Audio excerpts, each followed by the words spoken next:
Good evening, dear friends, and welcome to Watson's Margins. I'm Edward, glad to share this quiet hour with you. Tell me, is there lamplight near you tonight? Perhaps the soft sound of rain against the glass. These are the hours Dr. Watson trusted most, when patience revealed what haste could never find.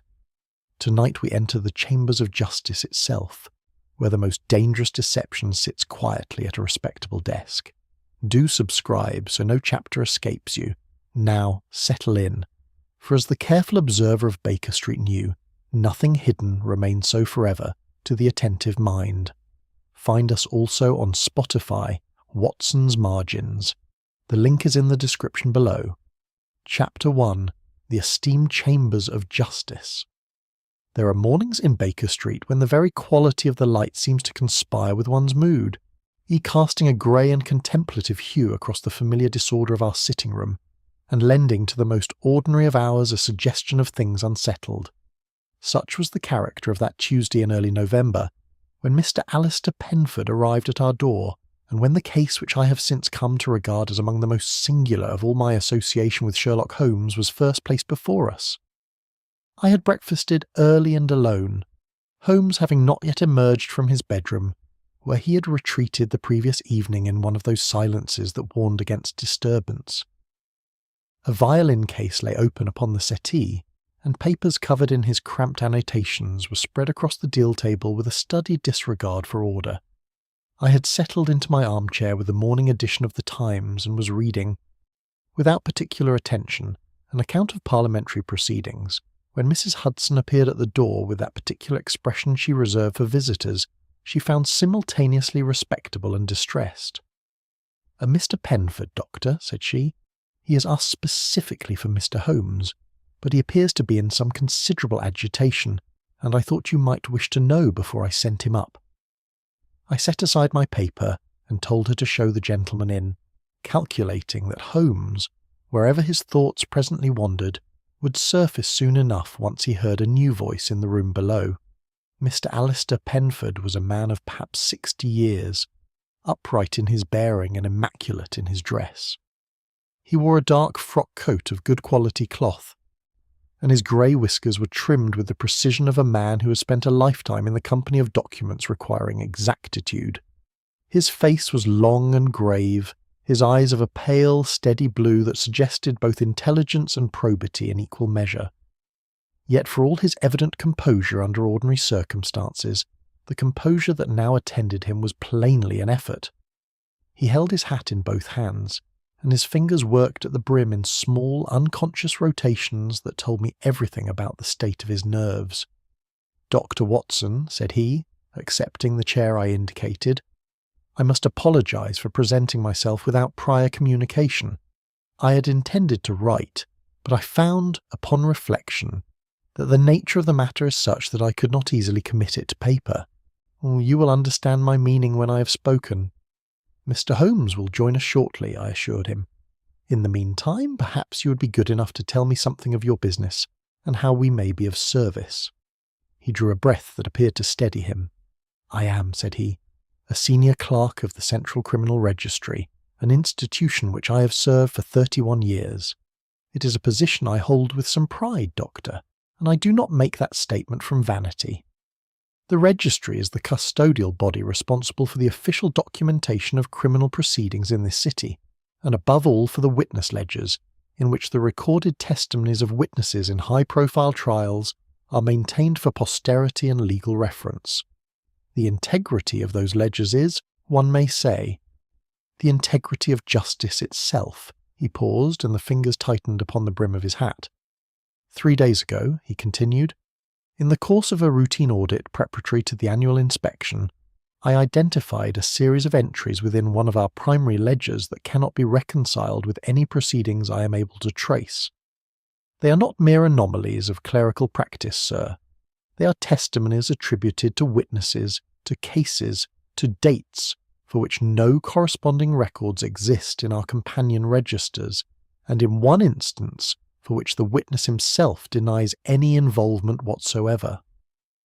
At this juncture the door opened and Holmes appeared, his dressing-gown wrapped about him, his sharp eyes moving instantly from myself to our visitor with the alert and calculating attention that he brought equally to a laboratory specimen and a human being in difficulty. "Mr. Penford," said he, crossing to his own chair with the unhurried ease of a man who has already begun to think. "Senior clerk at the Central Criminal Registry. You have been with them the better part of 3 decades and carry yourself accordingly.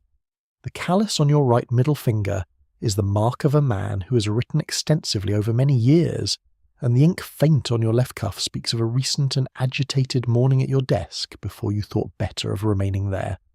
Pray continue. Watson has been good enough to establish the preliminary facts, and I should not wish you to repeat yourself unnecessarily." Penford stared at him for a moment with an expression I have seen many times on the faces of those who encounter Holmes for the first time, a compound of surprise, faint affront, and reluctant admiration. Then he composed himself and proceeded. "I have brought with me certain comparative documents," said he, drawing from the inner breast of his coat a small bundle of papers folded with care. "I did not think it wise to remove the ledger itself, but I have prepared an exact transcription of the disputed entries, alongside the corresponding entries from our companion registers, so that the discrepancies may be examined directly." Holmes received the papers with an expression that was as close to eagerness as his features generally permitted. Watson spread them across the table with a swift, practised hand. For some minutes he said nothing, leaning over the documents with his long fingers pressed together and his grey eyes moving from line to line with the intensity of a man reading not merely words, but the whole world of inference that lies behind them. "You say," said he at length without looking up, "that the institution is one of impeccable reputation. I should like you to characterize the staff, Mr. Penford. Not their virtues, which I shall take on trust, but their particularities." Penford appeared momentarily uncertain of the distinction. "There are 4 individuals whose duties bring them into regular contact with the ledgers," said he carefully. "Miss Eliza Brent, our archivist, a woman of remarkable precision and many years of dedicated service. Sir Lionel March, the senior barrister attached to the registry in an advisory capacity, a man of considerable eloquence and legal eminence, and Thomas Ray, our records assistant, a quiet young man of modest origins who came to us with excellent references some 14 months ago." "And yourself," said Holmes. "And myself." Holmes set down the papers and looked at our visitor with an expression that was not unkind. "You have done well to come to me, Mr. Penford. The matter before us is not one of ordinary fraud or petty falsification. The precision of what I see here, the care taken in its execution, and above all the institutional setting in which it has occurred, together point towards something altogether more deliberate and, I confess, more interesting than the common run of criminal enterprise." He rose from his chair and moved to the window, gazing down upon the grey November street below. "The crime, if crime it proves, is not a theft of property, but a theft of truth. And that," he added, in a tone I had come to recognise as signifying the moment when a problem had properly caught the current of his thought, "is considerably the more serious matter."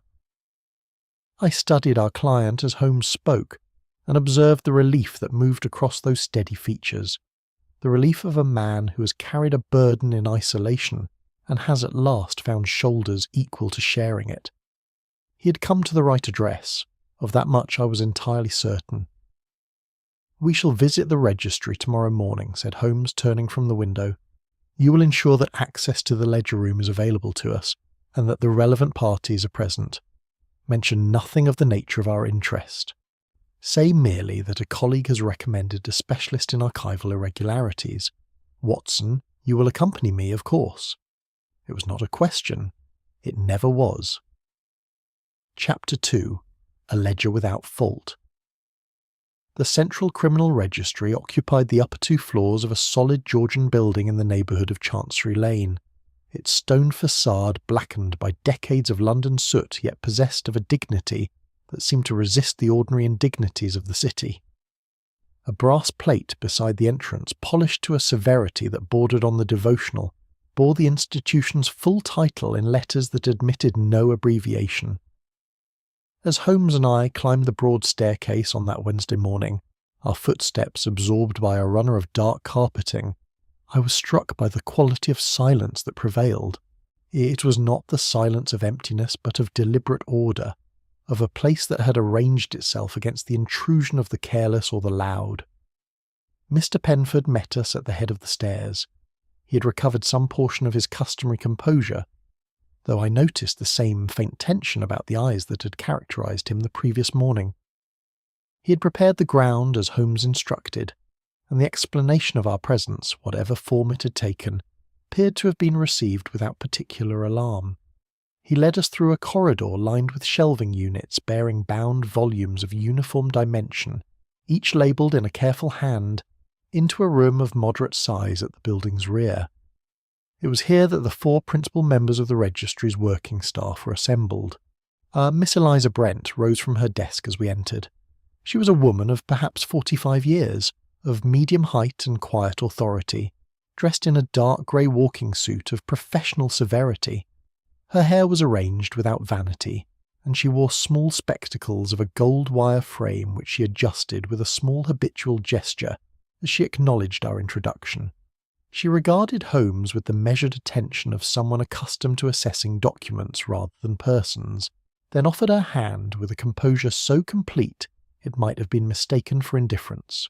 Sir Lionel March occupied a chair near the window, with the comfortable ease of a man who has long since ceased to require any room's permission before inhabiting it. He was somewhere in his mid-50s, broad across the shoulders, with a full and expressive face framed by greying side whiskers and a barrister's bearing, that particular combination of authority and showmanship which the courts produce in certain men as reliably as the sea produces salt.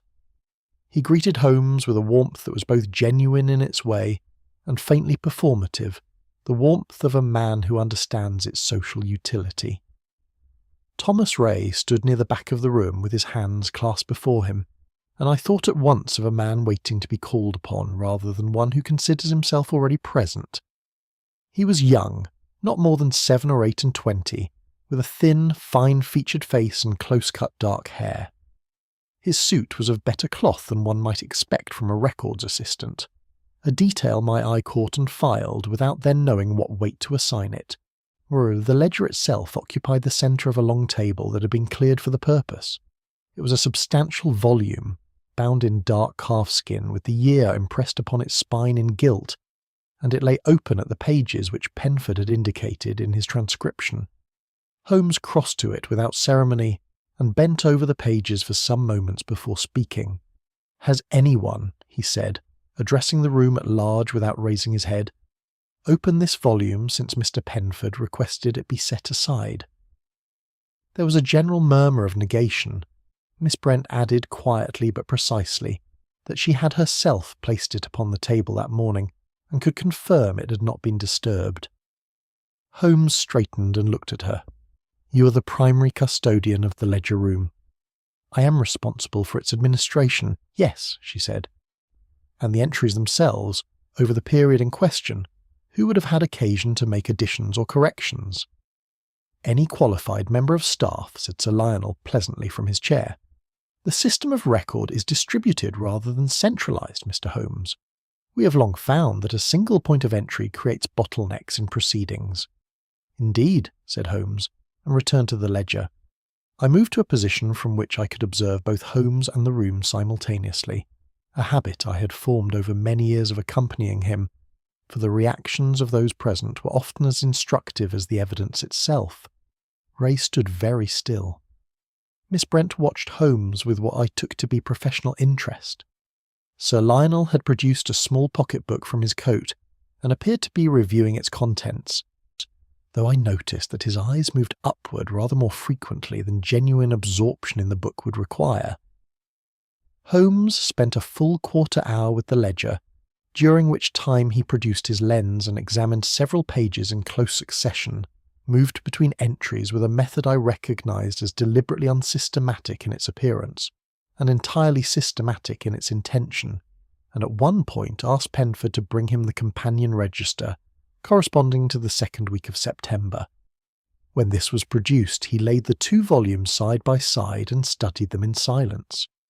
Presently he closed both volumes, restored his lens to his pocket, and turned to address the assembled company with the manner of a man who has noted everything he requires and intends to reveal nothing of the fact. "A most remarkable document," said he, in a tone of what appeared to be mild professional admiration. "The handwriting throughout is of exceptional consistency. I have examined a great many records in my time, and it is uncommon to encounter a ledger of such length that exhibits so little of the variation one typically associates with entries made across extended periods by different hands under differing conditions. Your staff are to be commended, Mr. Penford, for a standard of record-keeping that approaches the mechanical in its regularity." I watched the room receive this observation. Penford nodded with cautious gratitude. Sir Lionel murmured something appreciative about institutional standards. Miss Brent adjusted her spectacles and said nothing. Ray's clasped hands tightened almost imperceptibly.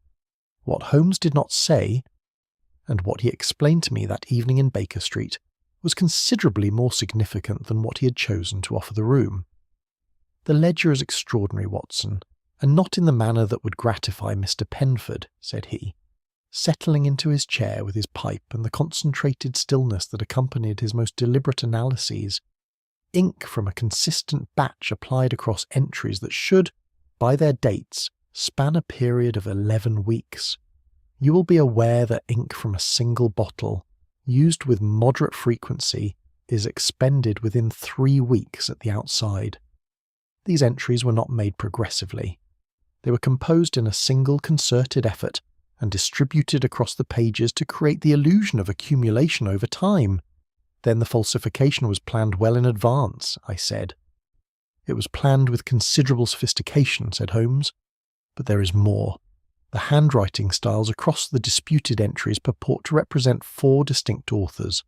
A practiced graphologist, examining each in isolation, might well be satisfied. Examined together with the right kind of scrutiny, there are telling correspondences, the angle of ascenders, the treatment of the lower loop in the letter G, and above all, the pressure applied in the terminal stroke of each word. These are the mannerisms of a single hand, Watson, a single hand of unusual skill and remarkable self-discipline, adopting 4 distinct styles with a consistency that argues long practice." He drew upon his pipe and gazed at the ceiling. "And one of those hands," he added after a moment, "belongs to someone in that room." I didn't press him further that evening on the question of which hand or to whom it belonged. I had learned, across our many years together, that Holmes revealed the stages of his reasoning in the order that served the truth rather than the impatience of his audience. The threads were present. He had gathered them. The weaving in its proper time would follow. But I confess I lay awake that night longer than was my custom, turning over the faces of those 4 assembled individuals, the composed archivist, the eloquent barrister, the quiet young man in his unexpectedly fine suit, and our distressed but upright client himself, and wondering which of them carried, behind their orderly professional exterior, the hand that had so artfully counterfeited the testimony of justice. Chapter 3. The Disputed Testimony. The news reached Baker Street on Thursday morning by way of a brief note from Penford, written in the compressed upright hand of a man trained to economize with words when the matter was urgent. Holmes read it twice, then passed it across the breakfast table without comment. It informed us that a Mr. Gerald Cavendish, a wine merchant of Southwark, had that morning appeared before the registrar of the Central Criminal Court, and formally declared, in the presence of 2 solicitors and a clerk, that he had never at any time given testimony in the matter of the Hartley fraudulent conveyance case, for which a verdict of acquittal had been entered in the ledger the previous August. His name appeared on 3 separate pages of the disputed ledger. His signature, or what purported to be his signature, appeared beneath a recorded statement of 4 paragraphs. He had been, by his own sworn account, visiting his brother in Exeter during the entirety of the week in which the testimony was allegedly given. Holmes set down his coffee and said, "We shall want to speak with Mr. Cavendish before the afternoon."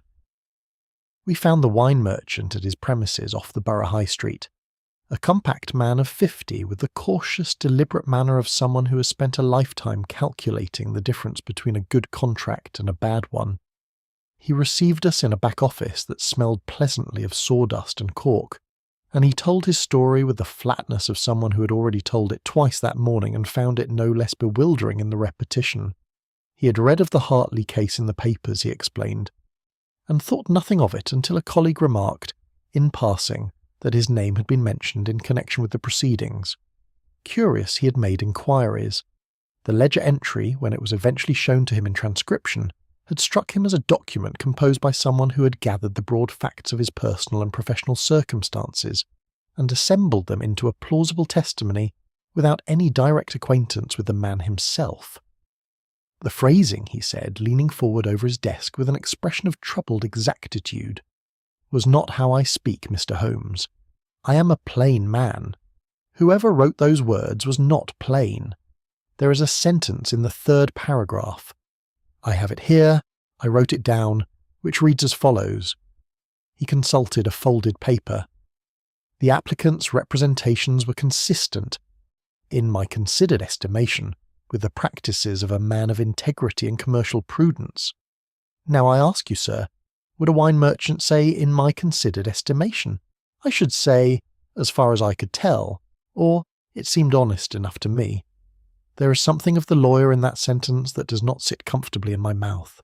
Holmes, who had been listening with his fingers steepled and his eyes half closed, opened them fully at this, and regarded our host with sudden and complete attention. "You have made a most perceptive observation, Mr. Cavendish," said he. "I wonder whether you would be good enough to permit me to retain that transcription." The merchant assented, and Holmes folded the paper into his breast pocket with a deliberateness that told me it had already taken on considerable significance in his estimation. On the street outside, as we walked toward the main road in search of a cab, I raised the matter that had been troubling me since we received Penford's note. "The court will be forced to a stark conclusion," I said.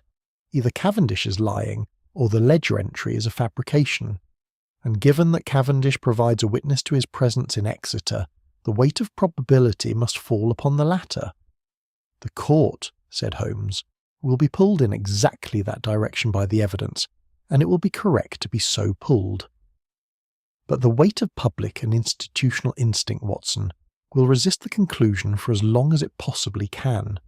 An individual's credibility is a fragile and replaceable thing. The credibility of an institution is something that those who depend upon it will defend with remarkable tenacity, or even against plain evidence." He hailed a passing hansom, and as we settled into it, he drew out the folded transcription and studied it once more with the expression of a man verifying an impression he has already formed. "The language is curious," I ventured, as Cavendish observed.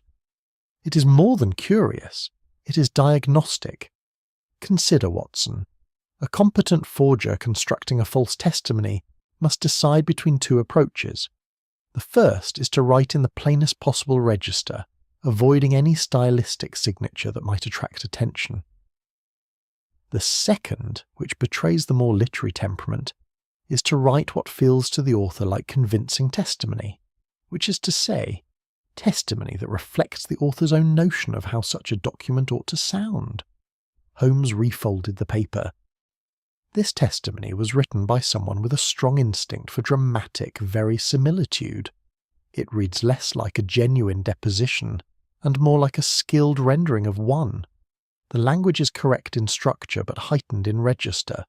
It is the language of a person who has spent considerable time consuming such documents for purposes that were not strictly professional. I thought for a moment. "An actor," I said, "or someone similarly accustomed to the construction of convincing performances." Holmes turned to look at me with an expression that served him in place of a smile. "The thought had occurred to me," said he. By the time we returned to Baker Street, the afternoon papers had taken up the story. One of the evening editions had already positioned it as a scandal of the first order, under a headline of characteristic restraint, and was pursuing with considerable vigour the theory that Cavendish was himself the source of the irregularity. The rumours Penford had mentioned, of financial distress and emotional instability, had evidently found their way into the public narrative with a speed that argued either remarkable coincidence or deliberate cultivation. Holmes read the coverage with his feet upon the mantelpiece, and the expression of one observing a theatrical production from the upper gallery. "The narrative against Cavendish is being assembled with commendable efficiency," he remarked.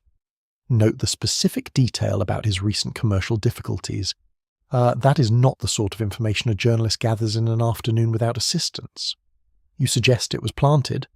I suggest that someone with an interest in discrediting Cavendish before the inquiry gathers momentum has found a willing channel for the purpose. Cavendish's distress, whether genuine or manufactured, and I think it genuine, presents a convenient alternative to the deeply inconvenient conclusion that the registry's records have been systematically falsified." He lowered the paper. "There is a further point which I have not yet mentioned, and which may prove to be the most illuminating of all." He rose and went to the table where he had laid out his notes from the previous morning, and produced a single sheet upon which he had written several lines in his rapid, angular hand. "The language of the Cavendish testimony," said he, "shares 3 particular phrases with the language of entries on pages 14, 22, and 31 of the disputed ledger, entries attributed to 3 entirely different witnesses in 3 entirely separate proceedings. The phrases are not identical, but the construction is characteristic. The same mind composed them all." He set the paper down. "We are not dealing with opportunistic falsification, Watson. We are dealing with a sustained and carefully managed campaign, prosecuted over a period of months by a single intelligence of considerable resource and remarkable nerve." The fire had burned low in the grate, and outside the windows the November dusk had settled over Baker Street with its customary indifference to human complication. I looked at my notes, then at Holmes, who had returned to his chair and sat gazing into the dimming coals with the stillness of absolute concentration. Whatever performance was being staged within the walls of the Central Criminal Registry, he had begun, I was certain, to read it. Chapter 4, Signs of Inconsistency. Holmes spent the whole of Friday morning in a manner that would have appeared to any casual observer entirely unproductive. He sat at the table with his notes arranged before him, occasionally adding a word or striking through a phrase, but principally occupied in the kind of concentrated stillness that I had come to understand as the outward expression of his most intensive thinking. I occupied myself with correspondence, and when that was exhausted, with a monograph on field surgery that had been awaiting my attention for some weeks. By 11 o'clock the fire had been replenished twice, and a considerable quantity of tobacco had been consumed. Shortly before noon, Holmes rose, dressed with unexpected speed, and announced that we were returning to the registry. He had, I learnt during our cab ride, secured through Penford's cooperation the opportunity to conduct brief private interviews with each member of the staff. The pretext offered was a desire to clarify certain procedural questions arising from the companion registers. Holmes had chosen his ground carefully. The interviews were to be conducted not in the ledger room, where each individual might feel the weight of institutional observation, but in a small ante-room adjoining the main corridor which Penford described as used principally for the receipt of visiting legal counsel. It was, in other words, a room in which each of his subjects would feel professionally at home, and therefore least inclined towards self-conscious performance. Sir Lionel March presented himself first, settling into the chair across from Holmes with the fluid ease of a man who has given evidence in court sufficiently often to have no residual anxiety about the process. He was in good humour, expansive in his manner, and he answered Holmes's preliminary questions about the registry's procedural history with the fluency of long familiarity. Holmes listened, interjected occasionally with questions of deliberate inconsequence, and gave every appearance of being satisfied with answers that told him nothing he wished to know. It was not until Holmes steered the conversation towards Sir Lionel's early legal career that something altered, and the barrister spoke of his time at the Inns of Court, of his early cases on the Northern Circuit, of mentors and rivals with the genial candour of a successful man reviewing a satisfactory past. But twice, in the space of perhaps 4 minutes, a phrase emerged from that fluent professional narrative that did not quite belong to it. once a colloquial contraction of the sort one associated with provincial rather than metropolitan speech, and once a rhythmic inversion of sentence structure that carried, to an attentive ear, the faint flavour of a more westerly English upbringing than the distinguished London career he had outlined would suggest. Holmes allowed both instances to pass without acknowledgement, but I saw his right forefinger move once against the arm of his chair, which was, I had observed over the years, his private notation of a point received and recorded. After Sir Lionel had been thanked and dismissed, Thomas Ray took his place. The contrast in manner was considerable. Where the barrister had inhabited the room, Ray seemed merely to occupy a portion of it, his shoulders carried with the slight inward curve of habitual diffidence, his answers brief and careful. He spoke of his duties in the records room with accuracy but without warmth, as though describing the work of someone else. Holmes asked him about the filing system, about his hours, about the particular ledger in question, and Ray responded to each with a directness that carried its own kind of transparency. He did not elaborate where elaboration was not invited. He did not offer reassurances. He answered and waited. It was his clothing that continued to occupy my attention. The suit he wore today was, if anything, of finer quality than the one I had noted on our first visit. A dark wool of excellent weave, the cut precise in a manner that argued a good tailor rather than a fortunate ready-made purchase. A young man of his station and salary in a junior records position didn't dress in such cloth without an explanation. When I remarked on this to Holmes afterward, he nodded in the manner of a man confirming an observation already made. "The suit," said he, "is not new. It has been worn with some regularity and maintained with considerable care. It is not the extravagance of a sudden windfall, but the established habit of a man who's been dressing above his apparent means for some time. The question is whether that means came to him through good fortune, private income, or something rather less easily explained." Miss Brent was the last to be interviewed, and she was in certain respects the most interesting of the three. She entered the anteroom with the same composed precision she had displayed at our first meeting, took her seat, and addressed herself to Holmes's questions with an economy of expression that spoke of intelligence applied to the problem of revealing nothing beyond what was asked. Her account of the ledger's custodial history was meticulous, and so far as I could judge, accurate. She described her filing procedures, her methods of verification, and her practice of cross-referencing entries against companion documents, with the manner of someone for whom professional thoroughness was not a virtue adopted, but a disposition natural. Yet there were two moments that lodged themselves in my memory as I watched her. The first occurred when Holmes asked, in a tone of polite incidentality, whether she had noticed anything unusual in the ledger room during the weeks corresponding to the disputed entries. She paused before answering, and in that pause her right hand moved upward to adjust her spectacles in that small habitual gesture I had noted previously. But on this occasion the adjustment was accompanied by a barely perceptible shift in her posture, a drawing together of the shoulders that might have been interpreted as a response to a slight draught from the window, and might equally have been interpreted as the involuntary contraction of a person who has just been asked a question they had hoped would not be posed. "I noticed nothing that caused me concern at the time," she said. "The qualification was precise, at the time. Not nothing at all, not nothing whatsoever. At the time." Holmes did not pursue it. I made a note. The second moment came at the interview's close, when Holmes thanked her in terms that touched briefly upon the unusual demands that a disruption of this nature placed upon those responsible for an institution's daily function. Miss Brent received this with a nod, and as she rose to leave, said quietly that she hoped the matter would be resolved with a minimum of distress to those who did not deserve it. It was a remark of generous professional sentiment, unremarkable in itself. And what struck me was the specific formulation. Those who did not deserve it. Not those involved, not her colleagues, but those who did not deserve it. The distinction presupposed a category of those who did. Holmes was silent for the cab journey back to Baker Street. I did not interrupt.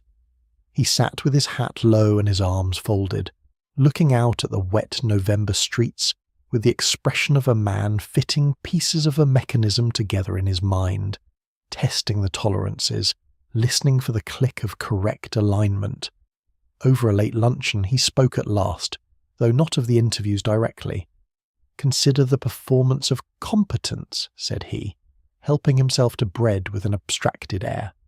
"It is among the most demanding of all theatrical disciplines, Watson, because the audience for such a performance is not disposed to applaud, but to examine. Emotion invites sympathy and distorts judgment, but impeccable professional conduct offered consistently and without variation tends to be taken at its own valuation." He set down his knife. "The greatest concealment is not disguise, it is reputation." I thought of Miss Brent's steadiness, of the adjusted spectacles, of the carefully bounded answer. "You suspect her particularly," I said. He looked at me with an expression that was not quite confirmation, but was several degrees removed from denial. "I suspect," said he, returning to his luncheon, "that we are still in the early acts, Watson, and that the most instructive performances are yet to come." Chapter 5. The Performance of Grief. Saturday brought rain, the persistent, fine-grained variety that does not announce itself dramatically but simply renders the whole of London grey and damp and slightly diminished, and it was against this backdrop that a second witness presented themselves in connection with the falsified ledger. The news arrived not through Penford this time, but through an afternoon caller who appeared at our Baker Street door shortly after 3 o'clock, having, as Mrs. Hudson informed us with a note of restrained disapproval, declined to state her business to anyone but Mr. Holmes himself. She was shown up, and I had my first impression of her before she'd spoken a word. She was a woman of 30 or thereabouts, handsome in a striking rather than a delicate way, with dark eyes of considerable expressiveness and the kind of composed, upright carriage that in some women is natural and in others is learned. She was dressed in a coat of dark blue wool that was good without being extravagant, and she carried herself into the room with a contained quality, as though she had assembled herself carefully before mounting the stairs, and was maintaining that assembly by conscious effort.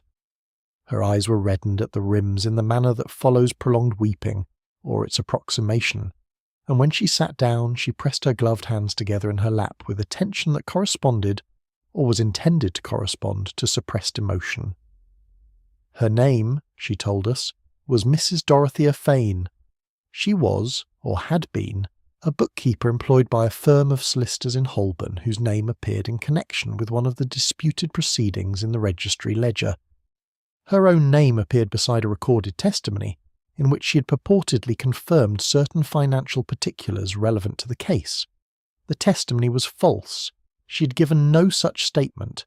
She was, she told us, devastated by the misrepresentation, that her professional reputation was of the first importance to her, that she had never had cause to be associated with irregularity of any description, and that the effect upon her peace of mind had been, in the fortnight since she had learned of it, very nearly insupportable.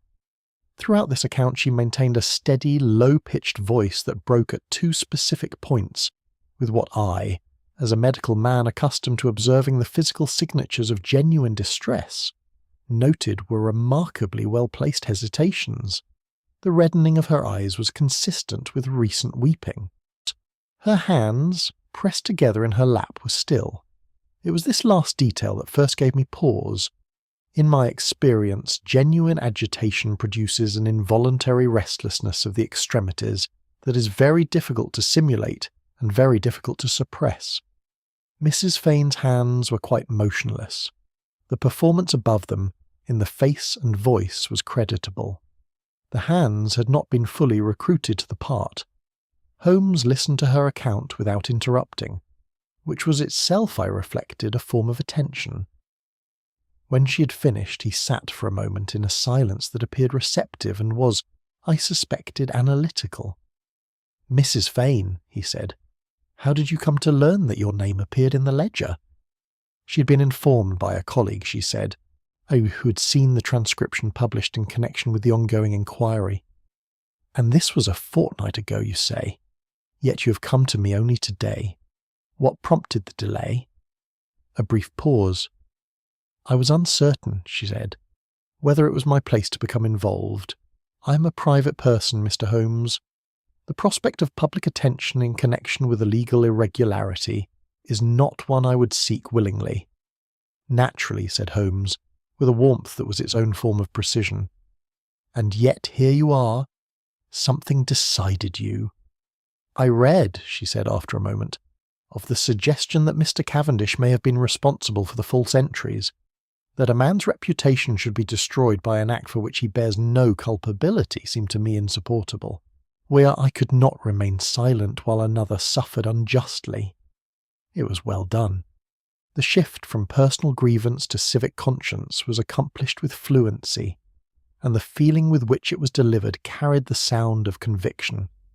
Holmes received it with a nod of apparent sympathy, asked 2 or 3 further questions of a practical nature, thanked her for her time and her courage in coming forward, and showed her out with a courtesy that gave nothing away.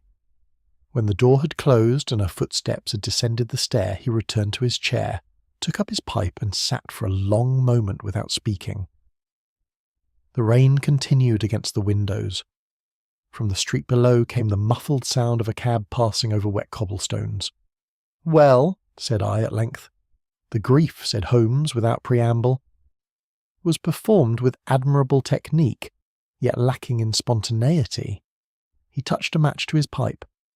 "Consider the structure of her narrative, Watson. It was too complete.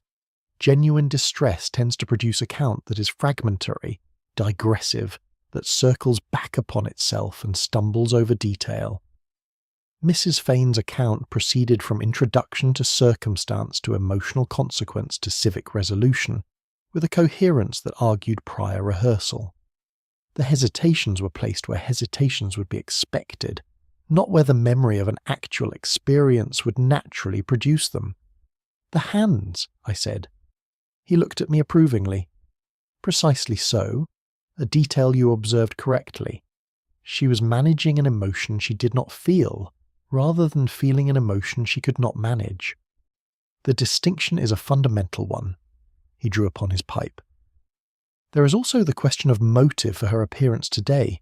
She claims to have known of the ledger entry for a fortnight, yet she presents herself only after the narrative against Cavendish has appeared in the press.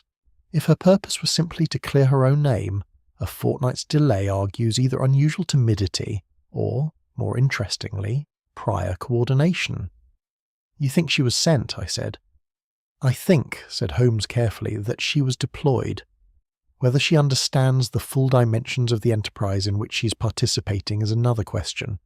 It is possible she has been engaged to play a specific role without being furnished with the complete text." He rose and crossed to the window, looking down at the wet street below. "The introduction of a second sympathetic witness serves a double purpose. It reinforces the impression that the falsification was directed against innocent private individuals, which deflects scrutiny from those within the registry itself.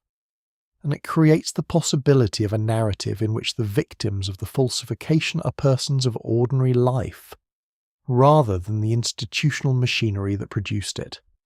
I turned this over. "Then whoever is directing this has anticipated that the investigation would turn toward the registry." "They have anticipated it and prepared against it," said Holmes, "which suggests a mind that has been several steps ahead from the beginning." He paused, his gaze still on the street below, and then said, almost to himself, "There was one genuine thing about Mrs. Fane, however." I waited. "Her accent," said he, turning from the window. Beneath the careful neutrality of her present speech, there were traces of a regional formation, something of the stage school about the vowels, the over-rounded quality that actors acquire and rarely entirely lose. He set down his pipe upon the mantelpiece. "We have now, Watson, a false witness who exhibits the characteristics of a trained performer, a set of falsified testimonies written in the language of theatrical verisimilitude, and a registry in which the primary custodian of records answers questions with the precision of a woman who has considered, in advance, exactly what she will and will not say." He picked up his pocket notebook, wrote 3 lines in his rapid hand, and closed it with a snap. "I shall want to know," said he, Everything there is to know about Miss Eliza Brent. Her history before the registry, her history before London, and whether the name by which she is known there is the name by which she was known elsewhere. He reached for his coat. There is a colleague at the British Museum reading room who owes me a considerable favour in connection with a matter we resolved 3 years ago.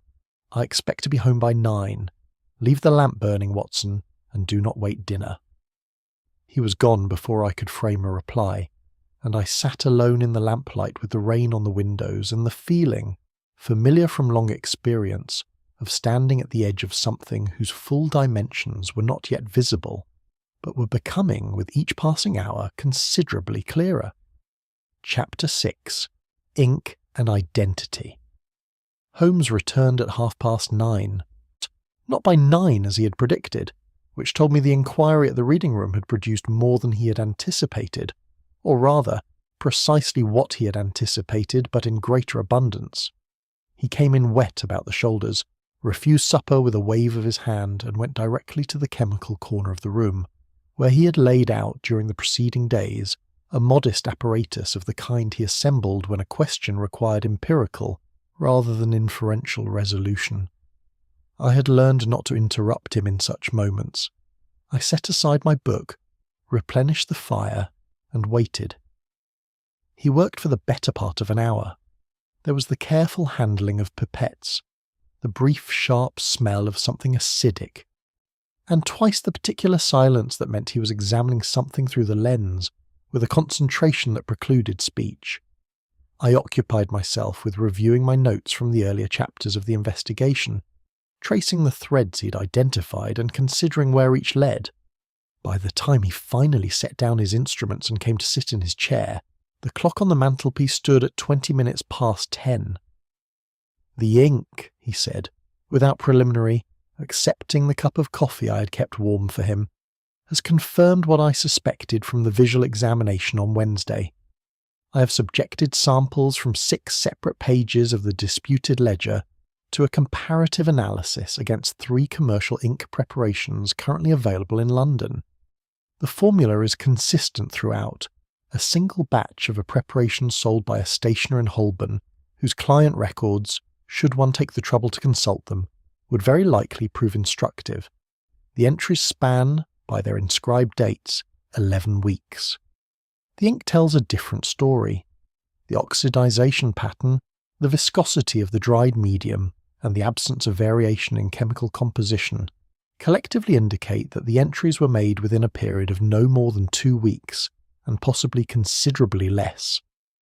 I had known this was coming, having heard the preliminary version of it on the night of our first visit, but set out in these precise terms it acquired a weight that the earlier suggestion had not fully carried. 11 weeks of legal record fabricated within a fortnight. The scale of the enterprise was, when confronted directly, rather breathtaking. "And the handwriting?" I asked.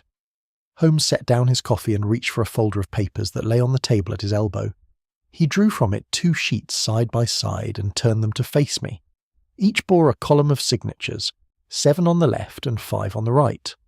The left column, he explained, comprised signatures extracted from the disputed ledger entries, reproduced by his own careful hand in traceable outline. The right column comprised signatures taken from 3 entirely unrelated sources: a set of registry administrative forms, a letter of professional reference held in the registry's personnel files, and a receipt for a library subscription. "Observe the terminal stroke," he said, drawing his finger along the concluding flourish of each signature in the left column.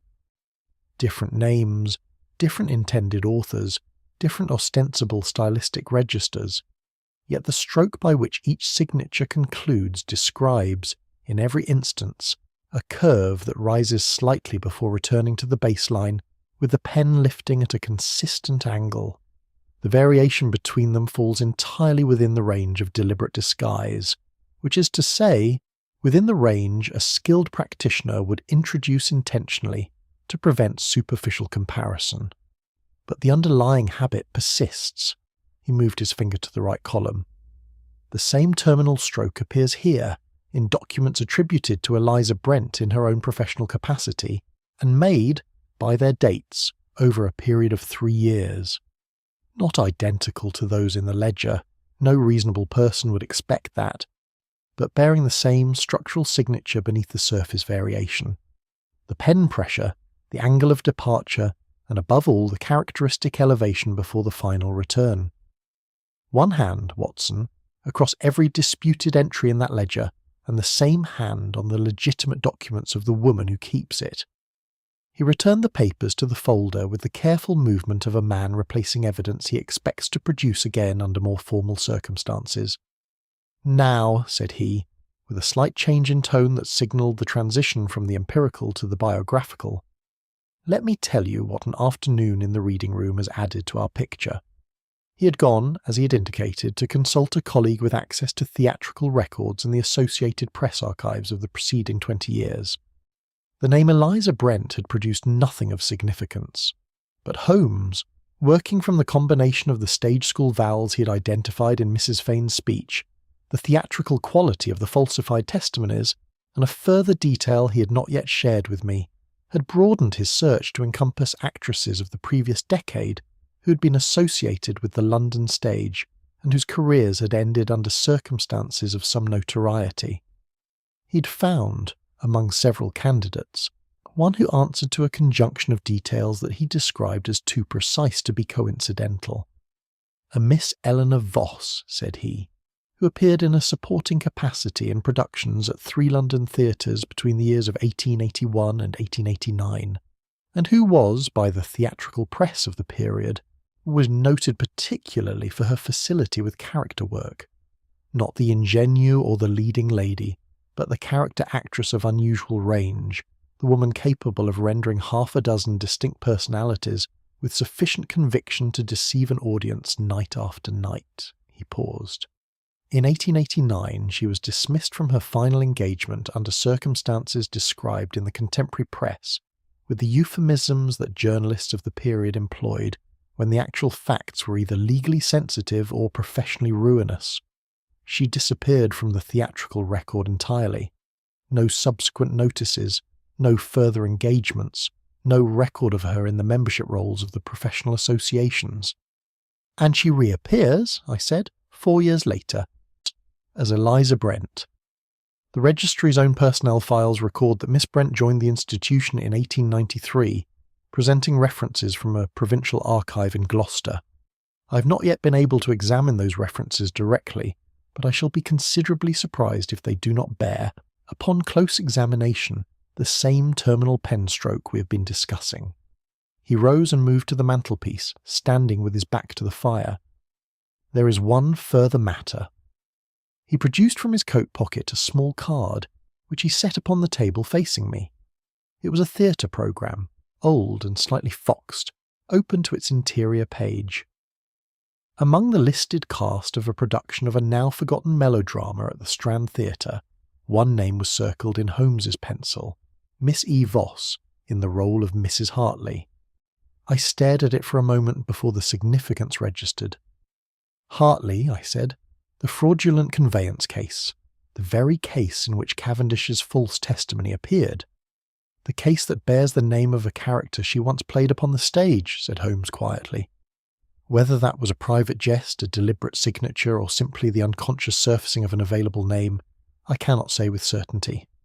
But it tells us something important about the mind we're dealing with. This is not merely a criminal intelligence, Watson. It is a theatrical one, and theatrical intelligences, however disciplined, have an abiding weakness. I looked up at him. "They cannot entirely resist," said he, "the temptation of a final performance." Chapter 7. The Convenient Confession. The telegram arrived on Sunday morning while I was at breakfast, and Holmes was standing at the window in his dressing gown, watching the street below with the patient, unfocused gaze he sometimes adopted when a problem had reached that particular stage of development where active pursuit would be less productive than allowing the gathered evidence to settle and consolidate in the mind.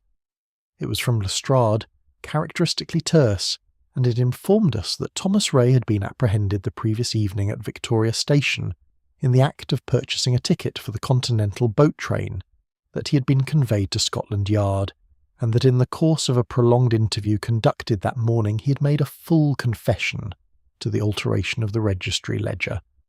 Holmes read it twice, as he had read Penford's earlier note, then handed it across to me.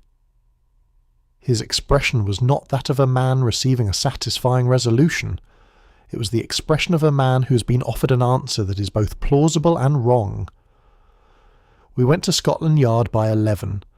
Lestrade received us in the corridor outside the interview room with the particular satisfaction of a terrier that has successfully located and retrieved a bone, his round, dark eyes carrying that gleam of professional vindication which Holmes had, over the years of their association, learnt to regard with cautious sympathy rather than the impatience it sometimes merited.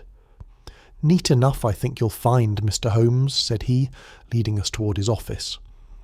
Young Ray had his bag packed and was making for Dover when our men took him. Had a sum of money on his person that goes well beyond what a records assistant earns in 6 months.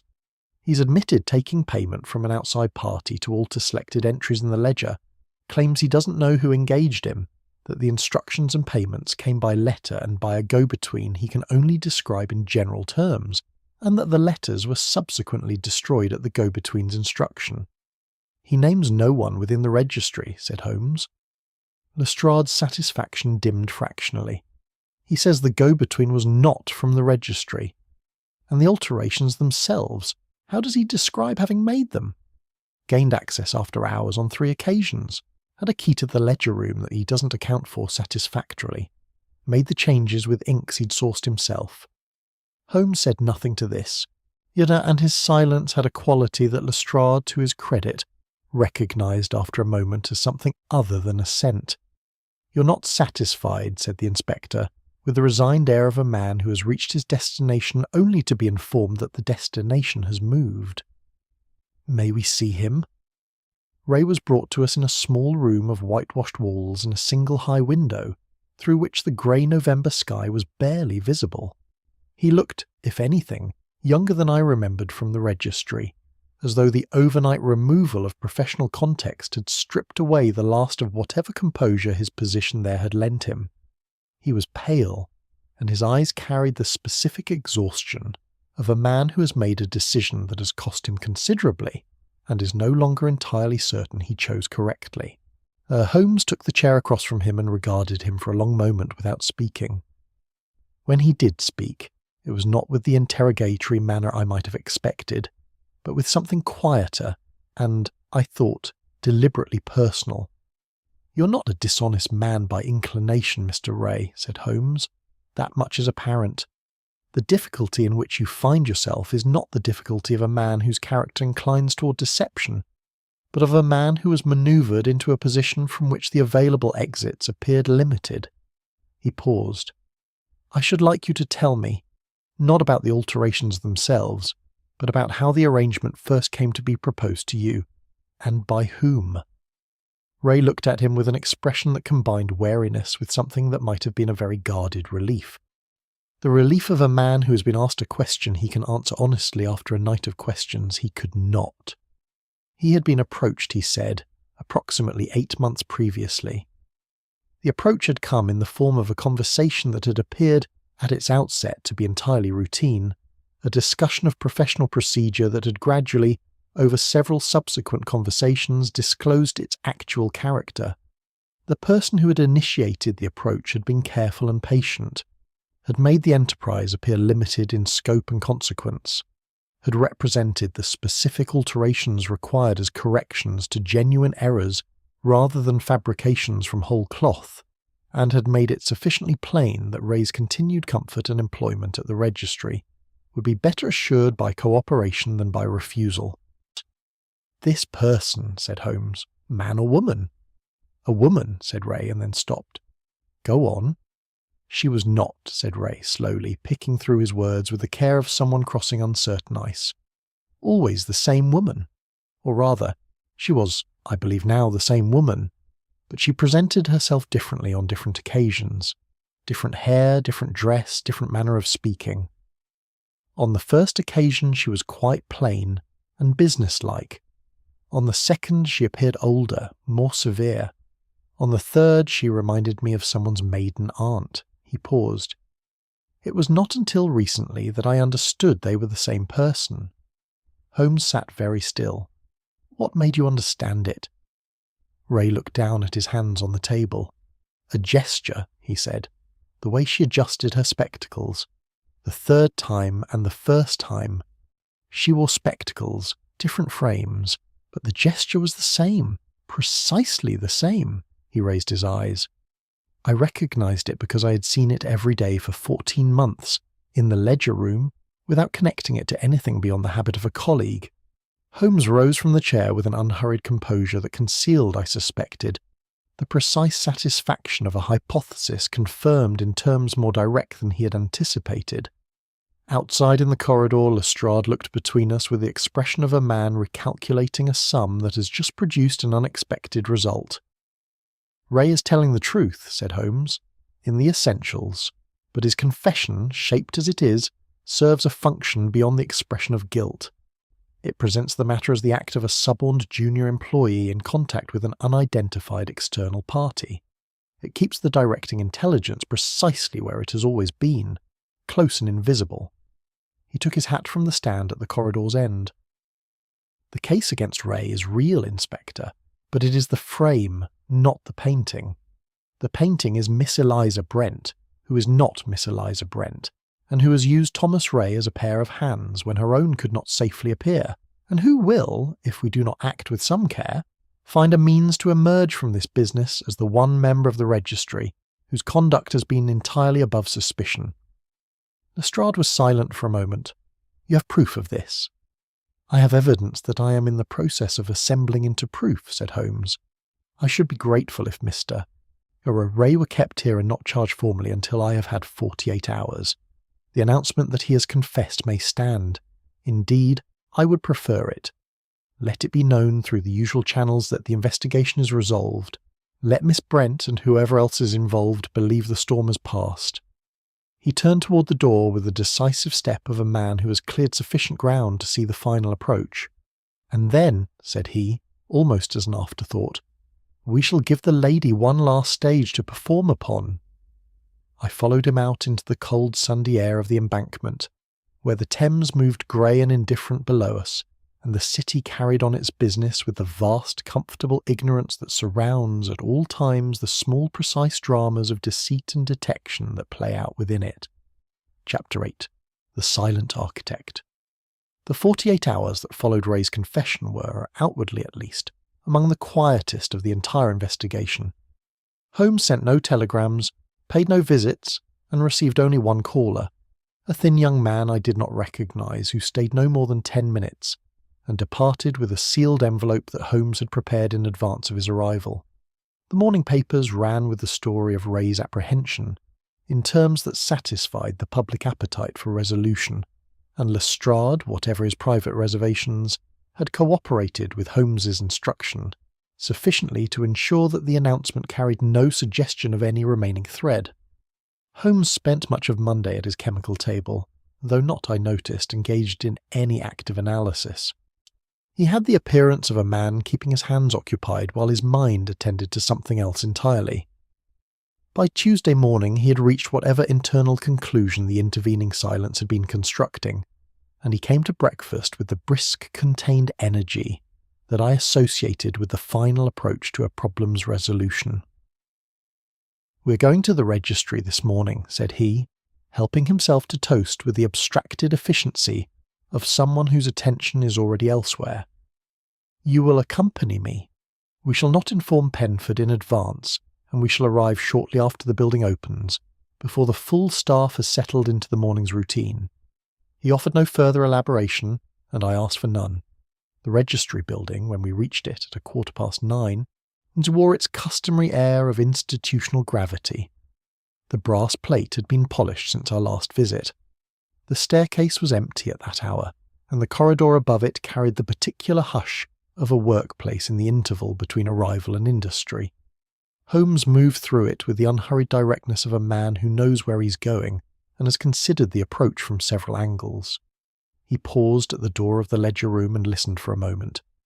Then he produced from his coat pocket a small object which I recognised as a device of his own construction, a thin instrument of the sort that would be unremarkable in the pocket of a locksmith, and applied it briefly to the door's mechanism. The door opened, he replaced the instrument, and we entered. The room was occupied. Miss Eliza Brent sat at the central table with her back to the door, engaged in writing. The morning light from the north-facing window fell across her work with a clarity that would have served a painter well. She had not heard us enter, or if she had, the sound had not registered above the absorbed concentration with which she was working. She sat very upright, her left hand steadying the page, her right moving in long, deliberate strokes across its surface. On the table before her lay the disputed ledger, open, and beside it a second volume which I recognised as one of the companion registers. Holmes stood quite still in the doorway and observed her for what I estimated at close to 2 full minutes.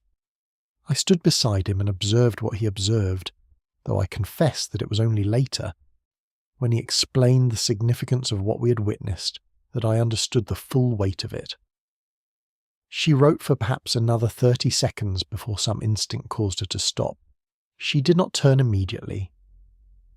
There was a brief, controlled pause, the pause of someone who has just perceived an unexpected variable and is calculating the appropriate response to it. Then she turned and met our eyes with an expression that was, I must admit, a remarkable piece of work in itself. Surprise, professional composure rapidly reasserting itself over the surprise, and a faint questioning courtesy. Nothing excessive, nothing that overreached. A woman interrupted in legitimate work. "Mr. Holmes," she said, "Dr. Watson, I was not informed you were expected this morning." "We are not expected," said Holmes pleasantly. "I hope we do not disturb you unduly. I mentioned to Mr. Penford yesterday that I had left behind a small notebook during our last visit, and he was good enough to arrange access. I had not thought anyone would be here at this hour. It was a fiction so smoothly offered that it required no particular acting to receive." Miss Brent accepted it with a slight nod, set down her pen, and made a movement as though to close the volumes before her. Holmes had crossed the room before she completed the movement, not quickly enough to seem hurried, but with the precise timing of a man who has decided exactly how much of what is on that table he intends to see. "The Hartley Register," he said, in a tone of mild professional interest, glancing at the open companion volume, still cross-referencing. "It seemed prudent," she said, "to ensure all related entries are correctly aligned before the formal inquiry proceeds." "Quite so," said Holmes. He appeared to examine the open pages with the cursory attention of a man satisfying a passing curiosity, then straightened and looked about the room with the benign vagueness of someone who has just recalled what he came for. "Ah, there it is." He produced a small notebook from his inner pocket, the same one he had been writing in that morning at Baker Street, and held it up with a smile of mild self-congratulation. "Behind the chair, exactly where I feared I'd left it. Forgive the intrusion, Miss Brent." She inclined her head. "Not at all." We left her as we had found her, upright at the table, though the pen had not returned to the page by the time the door closed behind us. In the cab, Holmes was silent until we had turned out of Chancery Lane and were heading north along Holborn. "She was correcting," he said then, without introduction. "I beg your pardon?" "The entries in the companion register. She was not cross-referencing, Watson. She was making corrections, small ones, adjustments of detail that would bring the companion register into closer alignment with the disputed ledger entries, rather than the reverse. Do you understand the significance of that?" I thought for a moment. "If the inquiry compares the ledger against the companion register and finds them consistent, the ledger entries appear more credible." "She is consolidating," said Holmes. "Ray's confession has been made public. The investigation, so far as the world is aware, is resolved. She has concluded that the remaining risk lies not in discovery of the primary falsification, which she believes is now attributed to Ray, but in the possibility that a sufficiently detailed comparison of records might reveal inconsistencies between the ledger and the companion documents which would raise questions that Ray's confession cannot answer. He leaned back. She is, in other words, completing the construction, sealing the last apertures. She intends to emerge from this affair as the diligent archivist whose records are, upon examination, entirely consistent.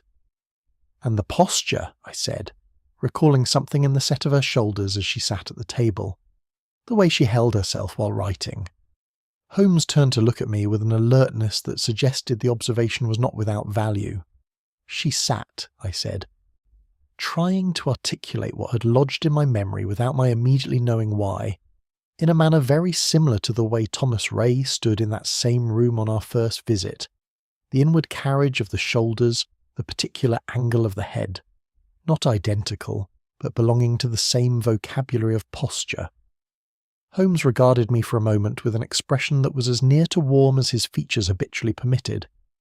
"Watson," said he quietly, "that is, I think, the final confirmation I required." He looked out of the cab window at the morning traffic of Holborn moving around us. "She has spent 14 months among those people.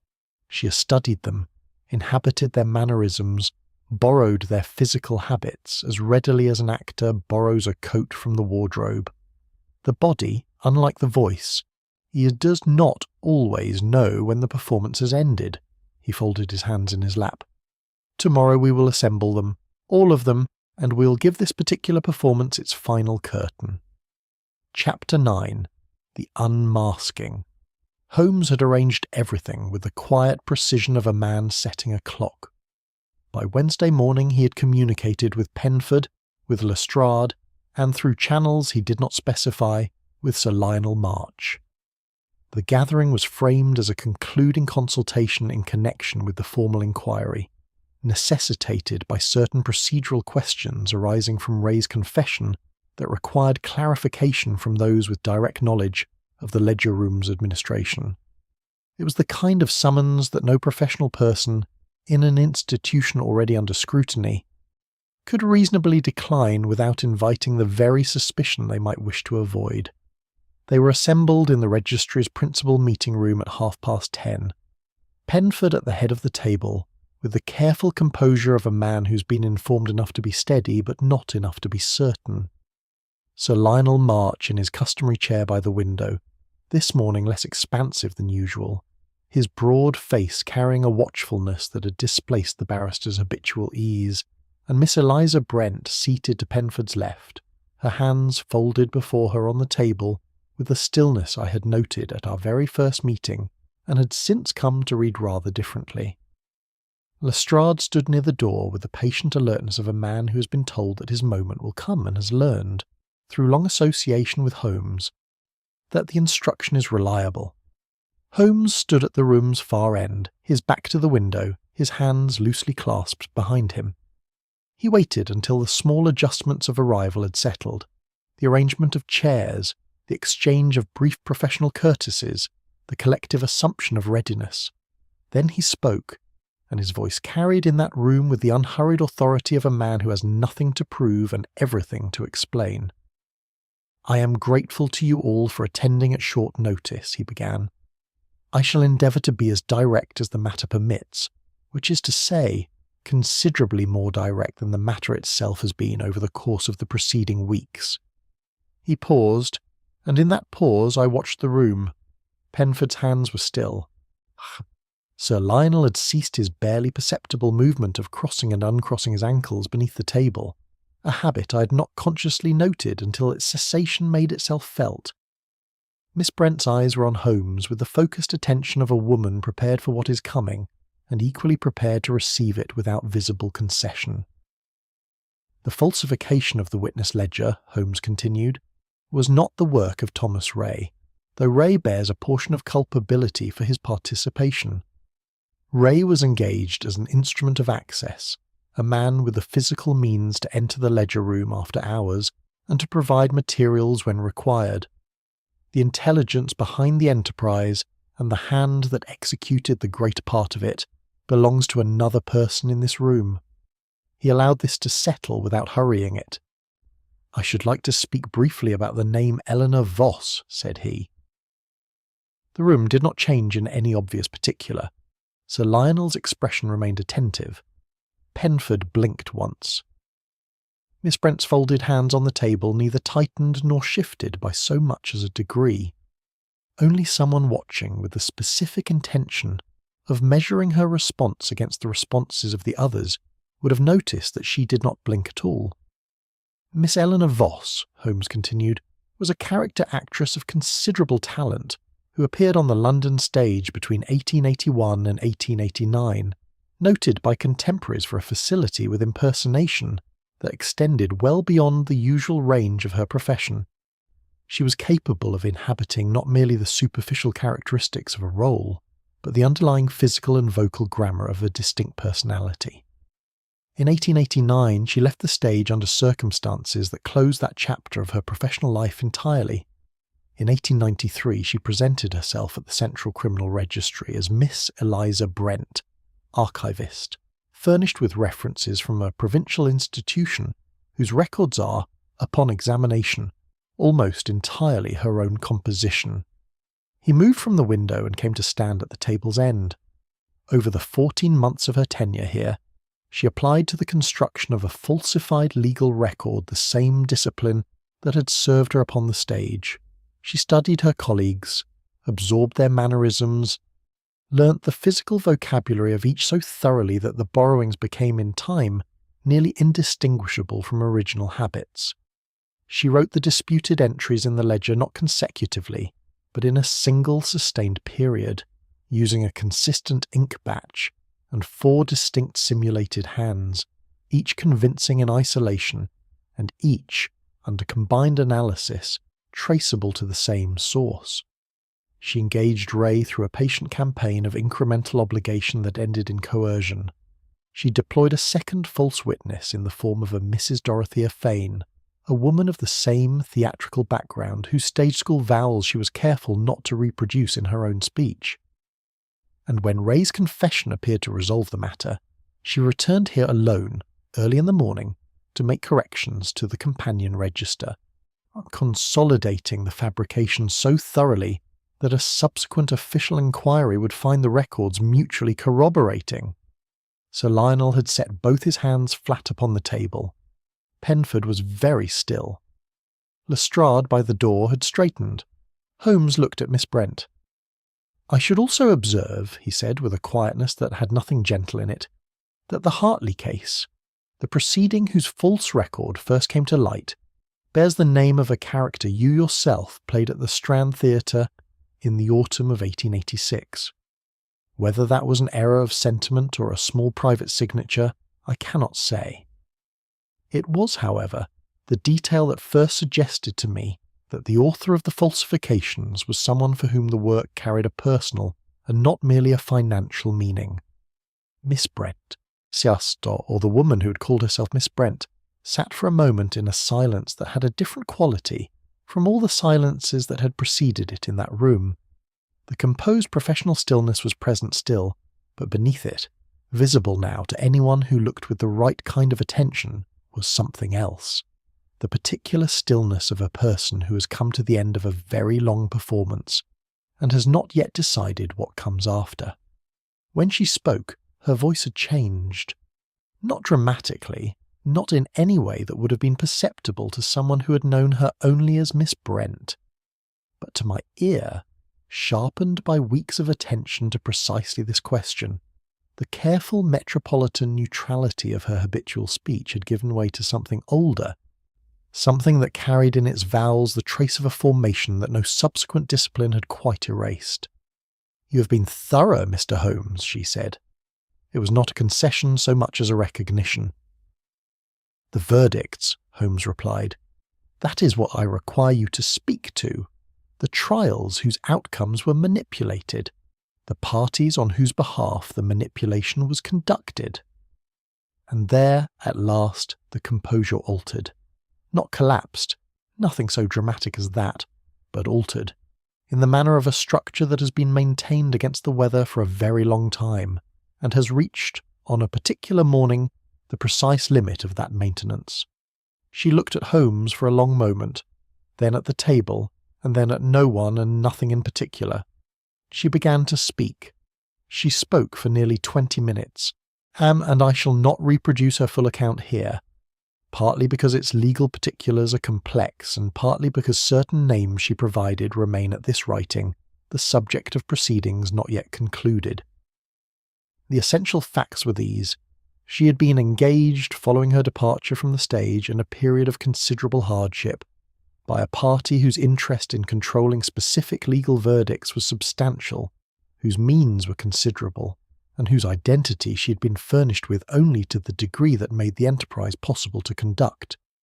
Her own motives were partly financial, and partly, she admitted, with a directness that I found unexpectedly affecting, the desire to exercise the only significant capacity she possessed in the only arena that had remained open to her after the stage was closed. Lestrade moved forward when she'd finished. Holmes stood at the window as she was escorted from the room, his hands returned to their position behind his back, his gaze on the middle distance with the expression of a man who has resolved what required resolving and has not yet decided what to think about the having of it. Chapter 10. The Restoration of Truth. There is a particular quality to the silence that settles over a case once its central mystery has been resolved, a silence quite distinct from the one that preceded the resolution. The first silence is the silence of concealment, dense and resistant to the touch. The second is the silence of consequence, which is altogether emptier and in its way more demanding. It was this second silence that accompanied Holmes and me back to Baker Street on that Wednesday afternoon, and that persisted in its various forms through the days that followed. The formal machinery of the law, once set in motion, proceeded with a thoroughness that owed something to Holmes's prior groundwork, and something to the institutional anxiety of those who administer justice, and are therefore most keenly sensible of the damage done when justice is made to administer falsehood. Eleanor Voss was charged under her own name, the name that had been absent from the public record for 6 years, and remanded to await trial. Thomas Ray's confession was revisited in light of the fuller picture. His cooperation in the subsequent proceedings weighed against the degree of coercion established on his behalf, a balance that Holmes, when asked his view of the matter, declined to prejudge, noting only that the law was better equipped than he was to make such calibrations. The affected trials were identified, their records examined against the evidence Holmes had assembled, and the process of reopening those whose verdicts had been materially influenced by the falsified testimonies was set formally in train. It was, as such processes invariably are, slow and complex and attended by the various resistances that institutions deploy when compelled to acknowledge their own susceptibility to deception. But it proceeded. Mr. Alistair Penford called upon us at Baker Street one morning toward the end of November, some 3 weeks after the gathering at the registry. He came without evident distress on this occasion, carrying himself with the upright composure that I suspected was his natural bearing when unburdened by the weight of an unresolved wrongness in the institution he had served for 3 decades. He expressed his gratitude to Holmes with a formality that was not coldness, but the considered speech of a man who does not use words carelessly, and who had chosen his with some care. Holmes received it with the faint impatience he invariably brought to expressions of personal gratitude, deflecting the thanks toward the observation that Penford's own vigilance in identifying the initial discrepancy had made the rest possible, a statement which was true, and which had the additional merit of being precisely the right thing to say to a man of Penford's character. When he'd gone, Holmes sat for a time in his chair without speaking, his fingers pressed together in the attitude I associated with problems still in process. I did not immediately understand this, the case being, to all appearances, concluded. Presently he said, without looking up, "The party who engaged her, Watson." "She gave a description," I said. "Lestrade has it." "A description, yes. Of a go-between she met on 2 occasions in circumstances carefully arranged to prevent anything more precise than a general impression. It will not be sufficient." He unfolded his fingers and let his hands rest on the arms of the chair. "There is a directing intelligence behind this affair that we have not reached. The falsification of specific verdicts, conducted at considerable expense and with meticulous planning, serves interests of a kind that do not belong to the casual or the opportunistic.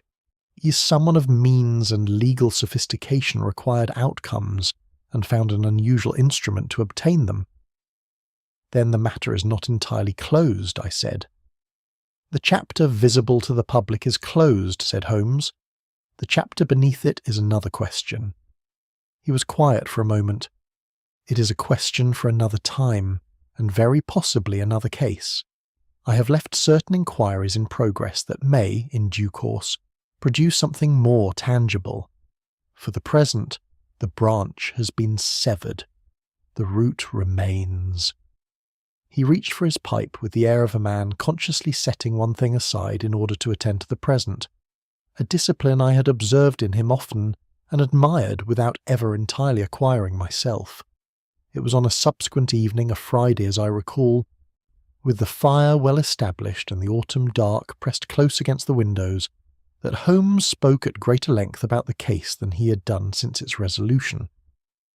He had been reading, or appearing to read, and had set his book down with the sudden displacement of attention that meant a thought had overtaken the page.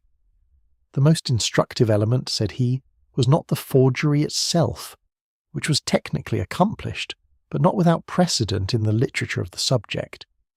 It was the application of a theatrical intelligence to a legal environment. The two worlds operate at their surfaces on entirely opposite principles. The law presents itself as the enemy of performance, the institution committed to the extraction of plain fact from the performances of witnesses, advocates, and defendants. The theatre presents itself as the dedicated elaboration of performance for its own sake. He picked up his pipe without lighting it. But both depend at their foundation upon the same mechanism, the willingness of an audience to accept what is placed before them as real. Eleanor Voss understood this with a precision that most practitioners of either discipline would not consciously articulate. And that understanding, I said, was ultimately also her limitation. He looked at me. The Hartley name, I said. You told me it was the detail that first pointed you toward a theatrical intelligence, the inability to resist that private reference. Precisely so, said he. The same instinct for performance that made her formidable made her in the end legible. She could not entirely prevent herself from signing the work. He set down the pipe. It is a tendency I have observed in a certain class of criminal mind, Watson, the mind that conceives of its own criminal enterprise as a kind of authorship. Such minds are frequently more dangerous than the merely acquisitive or the merely violent, because they bring to their work an aesthetic investment that sharpens the planning considerably. But the investment also introduces a vanity that the purely functional criminal does not possess, and vanity, in my experience, is among the most reliable of all the enemies of concealment. We sat for a time in the companionable quiet that our long association had made one of the reliable comforts of life at Baker Street. Outside, the traffic of the Friday evening moved through the wet streets with its ordinary unaware energy. Inside, the fire settled, and the lamp cast its steady circle over the familiar disorder of books and papers, and the various instruments of a life organized entirely around the pursuit of truth, through the analysis of what others overlooked or misread. Truth, Holmes said at last, as though concluding a conversation that had been continuing silently since the last spoken exchange, when obscured by performance, demands not applause, but clarity. He picked up his book again. A principle that applies rather broadly, Watson, beyond the particular confines of the Central Criminal Registry. You may, if you choose, record it as the moral of the affair. I have done so, and if I have taken somewhat more than a single sentence to arrive at it, I trust that the reader who has followed this account from its beginning will judge the journey to have been, in the Holmesian spirit at least, fairly conducted, and the conclusion, when it came, honestly earned. The case of the falsified witness ledger occupied from Penford's first appearance at our door to the final disposition of its formal proceedings a period of just under 2 months. Holmes accepted no fee, declined the letter of commendation offered by the registry's governing board, and expressed, when I asked him some weeks later whether he considered the matter satisfactorily resolved, the measured view that it was as satisfactorily resolved as the visible portion of it permitted, and that the remainder would present itself in its own time when it was ready to be found. It is, I have come to understand, the truest thing one can say of the work to which he has devoted his singular and remarkable life. The visible portion resolved, the remainder waiting, and Holmes himself between one case and the next, standing once more at the window of our Baker Street rooms, watching the street below with the patient, luminous attention of a man who knows, with complete and untroubled certainty, that the world will not long delay in bringing him something new.